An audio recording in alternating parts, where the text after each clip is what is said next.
ای پرنده مهاجر سفرت سلامت، اما به کجا میری عزیزم؟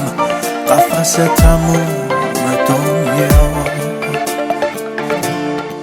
روی شاخه های دوری، چه خوشی داره صبوری. وقتی خورشیدی نباش تا همیشه سوت و کوری. میگذره روزای عمرت توی جاده های خلوت، تا بخوای برگردی خونه گم میشی تو باغ قربت.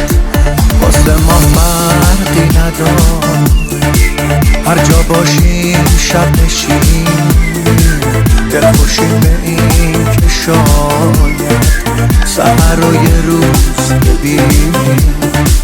آخرش یه روزی هجرت در خونتو میکوبه، تازه اون لحظه میفهمی همه آسمون غروبه.